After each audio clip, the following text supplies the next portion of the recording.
At some point, you stop asking why they don't love you and start wondering why you ever needed them to. I used to think that if I stayed quiet, stayed kind, and stayed out of the way, my family would notice me, maybe even respect me. But here I was, 38 years old, sitting alone in a one-bedroom apartment above a dry cleaner in suburban Chicago, waiting for a wedding invitation that felt more like a ceasefire than a welcome. The wedding? My little sister's. The family? Mine. The silence? Deafening. My name's Clara Bennett. You probably wouldn't look twice at me if we passed on the street. I'm not glamorous. I work at a local bank, behind a desk no one really notices. To my family, I'm the disappointment, the older sister who got divorced, never had kids, and wasted her potential. Their words, not mine. What they don't know, by night, I'm the voice behind Healing Souls, a YouTube channel with over 2 million subscribers, and the founder of a non-profit that's helped thousands escape emotional abuse. I've spoken at conferences, I've been invited to panels. But to my family, I'm invisible. I checked my phone that morning. One message. From Sophie. Hope you're not planning to turn my big day into one of your sad little TED Talks. Don't talk about your divorce. Don't embarrass us. I stared at her words, heart sinking for half a second, then laughed. Not bitterly, just quiet, like something inside me had finally stopped begging. They thought they could keep controlling the story, but what they didn't realize was I had mine, and millions were already listening. I walked over to the window. The early sunlight hit the shelf where I kept my plaques, awards for advocacy, letters from survivors. All the things they refused to acknowledge. I'd been building this life in secret, stone by stone, and I wasn't hiding anymore. I picked up my phone and opened the Healing Souls Live app. A quiet blue screen blinked back. Ready. So was I. This wasn't going to be one of those loud, messy revenge stories with screaming and slammed doors. No, this would be surgical, silent, broadcasted. I texted back, "Don't worry, I wouldn't dare ruin your special day. In fact, I'm planning something quite beautiful." And with that, I chose my dress. Not red, not flashy, just navy blue, clean lines, a whisper in a room full of shouts. Because that day, her wedding day, wouldn't just be the celebration of Sophie's perfect little life. It would be the day the world finally saw mine. The valet barely looked at me as I stepped out of the cab in front of the Riverside Grand. I wasn't surprised. My dress was simple, navy, clean lines, not screaming for attention like the sequined gowns I saw streaming through the glass doors. It was exactly how I wanted it. I wasn't here to be seen. I was here to be heard, just not yet. Inside, the ballroom looked like something out of a bridal magazine. Crystal chandeliers, white roses on every table, a massive screen looping Sophie's engagement photos. I paused at the entrance, took a breath, and showed my invitation. The usher glanced down, then smiled politely. "Table 14, right this way." He led me past family friends, extended relatives, even Sophie's college roommates, to the far back corner near the staff exit, the kind of table where nobody could see you, but you could see everything. I took a seat. A woman across from me, an old co-worker of my father's, offered a nod that said, "You again?" I smiled back like I hadn't just been benched at my own sister's wedding, and then I saw her, my mother, Clara Bennett, draped in a champagne silk gown like she was the one walking the aisle today. Her smile was flawless, as was every single strand of her hair, and just like always, she glanced at me and saw nothing. She made her way over. "You came," she said flatly. I nodded. "Of course, wouldn't miss it." Her eyes skimmed my dress. "You know, it wouldn't have hurt to wear something festive. Just think about how you reflect on the family." I didn't flinch. I just smiled. "Thanks for the reminder. I always forget I'm still on probation." She blinked. Didn't get it. Or maybe she did, but didn't care. You know that moment when you're sitting there, watching people who claim to love you treat you like an inconvenience? Like you're just embarrassing background noise? Yeah, I bet some of you know that exact feeling. What would you have said if your mother came up to you like that? Seriously, comment it. Because in that moment, I had 1,000 things I wanted to say, but I said none. Yet. I took a sip of water and looked toward the head table where Sophie was laughing with James, glowing under the spotlight. The music swelled, people cheered, I clapped along, silent and invisible. Again. But inside, I had never been clearer. They gave me a table by the door, perfect. It would be easier to walk right up when the time came. And trust me, that time was coming. The slideshow started just after the entree was cleared. The lights dimmed, the music softened, the MC cleared his throat and cheerfully announced, "And now a little journey through Sophie's life and the people who helped shape the amazing woman she is today." The screen lit up with a photo of Sophie as a baby, rosy cheeks, wrapped in a pink blanket, held by my mom in front of our old house. I wasn't in the photo. I wasn't in the next one either. Or the one after that. I counted 17 photos before I showed up, blurry, off to the side, behind a birthday cake I didn't even remember. And then, just like that, I was gone again. It was subtle, intentional. I knew the kind of erasure that didn't need scissors. Then Sophie's voice came over the speakers. "I've been so lucky to be surrounded by love my entire life," she said sweetly. "My parents, of course, are my greatest role models. And to my sister Clara, well, I didn't forget you." A few people chuckled, lightly, nervously. The screen changed, white background, big black letters. Clara Bennett divorced. No kids. Low-income job. Former writer, now bank clerk. The word writer was in quotation marks. I blinked. Then my face flashed up. Not a good photo. Not one I'd ever posted publicly. It looked like a DMV picture from 2014. My hair was tied back, no makeup, eyes mid-blink. Frozen like a bad punchline, and people laughed, some politely, some unfiltered. My mother chuckled behind her wineglass. My father leaned over to someone at the next table and said, "That's our Clara. Always humble." Sophie stepped back into the mic, beaming. "Don't laugh too hard, she might cry." And that got the whole room going. I didn't move. I didn't blink. I just sat there and watched myself become the joke at a wedding full of polished people and expensive centerpieces. They didn't know what was coming, but I did. I had prepared for this. What they thought was just another jab, another harmless humiliation, was exactly the moment I had been waiting for. Because this wasn't just about me. This was about every person who's ever been called too sensitive for noticing cruelty. Every sibling pushed to the edge of family photos, every daughter who learned how to disappear just to survive. That screen had been weaponized to shame me. They had no idea I came armed with my own. And in just a few minutes, they'd understand what truth looks like when it's projected 12 feet tall. I reached into my purse and touched my phone. It was already unlocked. The Healing Souls Live app was glowing softly. The words across the top read, "Ready to stream." I was ready too. For the first time in years, I was going to speak.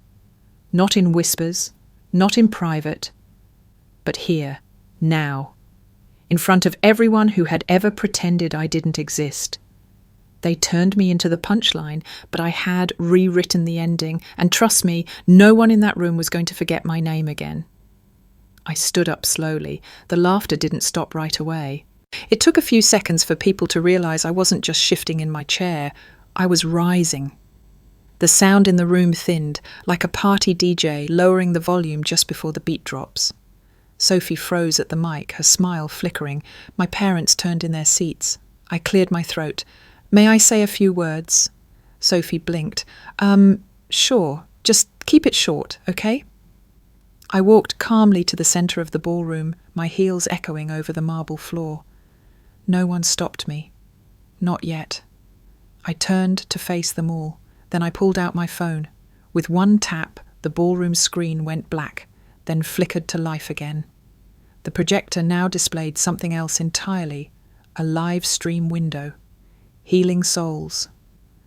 Live, 1,287,034 watching. The number ticked upward, fast. Gasps rippled across the room. My mother sat up straighter. My father shifted uncomfortably. Sophie stepped back like someone had pulled a rug out from under her. "Good evening," I said, voice steady. "Some of you know me as Clara Bennett, Sophie's sister, Edward and Laura's eldest daughter, the one with the quiet job, the failed marriage, and the life no one talks about." I paused, then pointed to the screen. "But millions of others know me as the founder of Healing Souls, an online community for survivors of emotional abuse. And tonight, I'm not just your family embarrassment, I'm your accountability." Gasps turned to pin-drop silence. "I've been quiet for years. I swallowed your words. I watched you erase me, laugh at me, use my pain as party decor.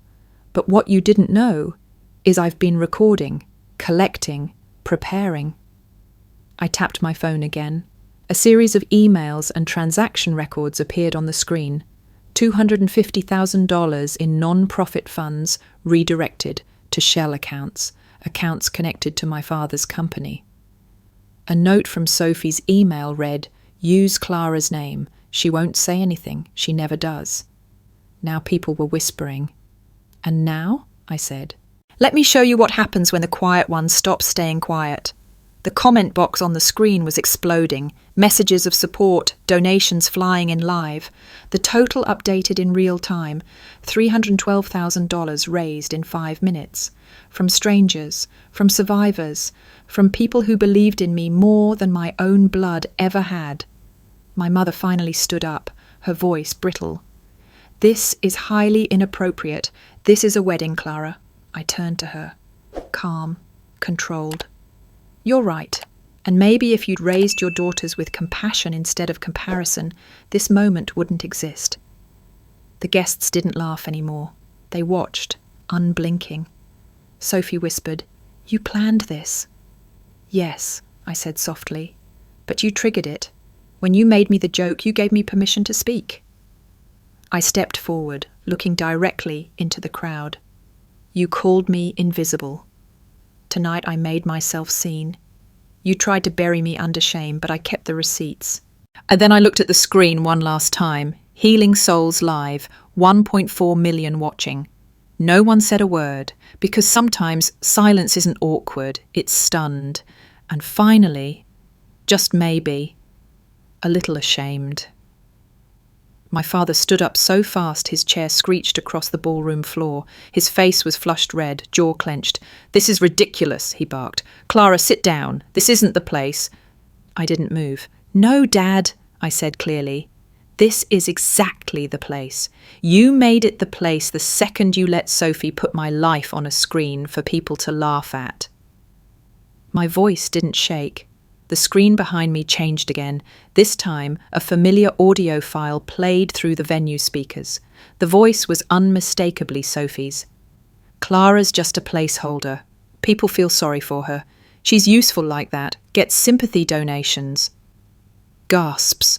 One woman covered her mouth. Another looked straight at Sophie, horrified. Then another clip. My mother's voice this time. "That girl was born broken. I stopped expecting anything from her years ago." And then my father. Calm, chilling. "Clara's not really family. She's a burden we tolerated. Sophie is our legacy." The ballroom fell completely silent. No one looked away. "You always said I was too sensitive," I said, stepping closer to the front of the room, "that I couldn't take a joke. But these weren't jokes. They were choices. And every time you laughed, every time you erased me from the family photo or corrected someone when they asked if I had kids, you were making a choice." I turned to the audience. "How many of you were told not to speak up because it's just family drama, or because airing it out makes you look petty? You're not petty, you're surviving." The chat box on the live stream overflowed. "That's me. This is my story too. I've never felt seen like this. Clara, you are not alone." The screen displayed the donation ticker again, $587,000 in less than 10 minutes. I didn't come here to ruin Sophie's wedding, I said, looking right at her. I came here to protect what's mine, my name, my work, my voice. Sophie looked stunned, completely stripped of her usual cool. You're lying, she whispered. Dad would never... I tapped the screen once more. A document appeared, an internal memo from Bennett Development, signed by my father, a directive to leverage Clara's non-profit for image management, detailing how my name and organisation had been used without consent for promotional campaigns. I had filed the trademark documents 3 months prior. Legally, it was mine. I gave you years to treat me like a human being, I said. You chose power over kindness. You built a house on shame and thought I'd live in the basement forever. Sophie turned away. My mother sank into her chair, hand over her chest. My father's lips moved, but no sound came. Then the ballroom doors opened. David walked in, tall, calm, confident. My ex-husband, whom they all thought had abandoned me out of pity, now the executive of a multi-million-dollar tech firm. The murmur through the crowd was immediate. He walked to me without hesitation, took my hand, and turned to the room. I left because I couldn't protect Clara from the people hurting her most. But I'm here now, not to fix anything, but to stand beside her as she finally tells the truth. He looked at me with quiet pride. And suddenly, I wasn't just standing there as the forgotten sister. I was standing as someone who had fought her way back into the light on her own terms. The wedding reception never recovered. People started quietly excusing themselves, some out of politeness, others from sheer discomfort. I watched as James, the groom, stood up from his seat next to Sophie, his face pale, jaw tight. He didn't say much. He didn't have to. I'm sorry, he told me softly. I didn't know about any of it, but I see it now, and I can't be part of this. He gave Sophie one long look, one I'll never forget, then walked straight toward the door, followed by his stunned parents. The silence left behind was thick, like fog no one could see through. My father slumped back into his chair. My mother's eyes were fixed on the floor. Sophie? Still frozen, as if the spotlight she'd created had turned into a heat lamp, too bright, too hot to bear.